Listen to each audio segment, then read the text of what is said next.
lihat betapa netizen di sosial media jahat sekali ngata-ngatain hamba Tuhan. Saya kasih tahu firman Tuhan berkata jangan menyentuh orang yang diurapinya. Orang itu kalau dia disebut hamba Tuhan karena Tuhan pakai hidupnya, saya kasih tahu, dia tetap manusia. Dia punya keinginan, dia punya dosa, dia punya kesalahan. Bukan urusan kita menghakimi dia. Saya kasih tahu, kita masing-masing berurusan sama Tuhan. Nggak usah hakimi pendeta, apapun, teman, nggak usah. Hati-hati, Daud ketika Saul berbuat dosa, Daud tidak berani membunuh Saul. Dia hanya menggunting ujung jumbai Saul untuk membuktikan gini. Saya punya kesempatan membunuh kamu tapi tidak saya lakukan. Kenapa?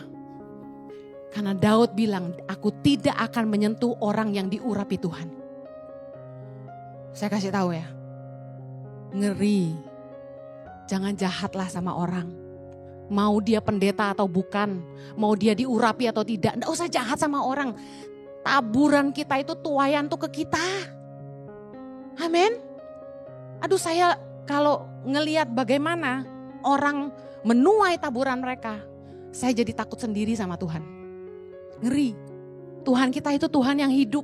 Udah jangan macam-macam. Jaga mulutmu, jaga jarimu. Jangan ketik sembarangan.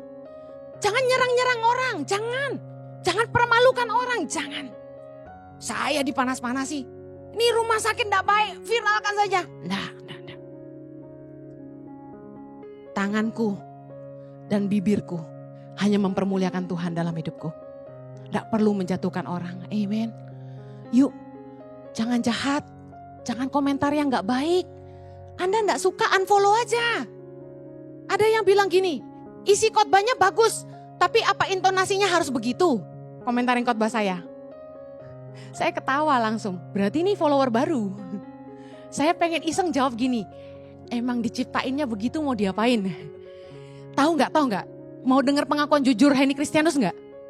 Aku tuh sebel dengerin suaraku khotbah, tahu nggak? Bener ini setulus-tulusnya, setulus cintaku pada Jojo. Saya tuh kesel dengerin khotbah saya. Apalagi yang nada tinggi. Yang saya heran itu ya, kok yang justru teriak-teriak itu yang viral? Berarti kan orang suka diteriakin. Saya tuh benci banget suara saya. Saya tanya suami saya, bener gak sayang? Tiap kali saya tuh gak sengaja kepencet ada orang posting khotbah saya yang saya lagi gitu. Saya langsung kacau nih, gede banget suaranya. Kecil. Saya kecilin langsung, saya mute. Tahu gak Instagram saya tuh saya mute. Jadi gak bisa keluarin suara. Saking saya tak kaget-kaget dengan suara sendiri. Nah jadi saya selama khotbah nih, saya cerita ya pengalaman sejujurnya di mimbar. Saya tuh dari kursi udah berniat gini, gua harus khotbah dengan lemah lembut dan dengan bersahaja. Karena banyak yang komentar saya gak bersahaja. Bener. Jadi aku berusaha, nadaku dikunci G dan C rendah ya. Jadi aku berusaha, coba pencet G. Ya. Jangan G tinggi kamu. Saudara-saudara, saya akan memastikan sepanjang ibadah ini, saya akan khotbah dengan nada G. Naikkan ke C. Kayaknya begini lebih enak ya. Setengah mati saya nafas deh tadi. Maaf punten Bapak Ibu netizen yang terhormat. Bukan saya niat berteriak-teriak. Tapi entah kenapa itulah urapan Tuhan dalam hidup saya.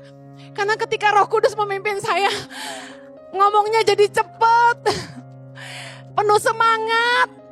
Saking greget itu ada kemarahan ilahi.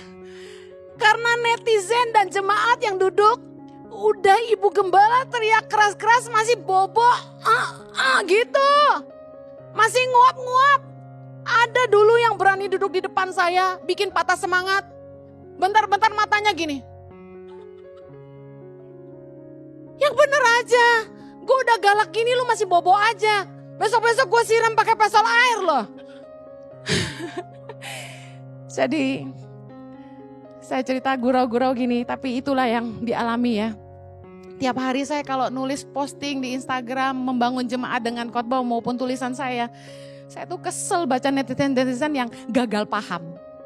Jadi yuk jemaat ICI jangan suka gagal paham. Jangan serang orang-orang.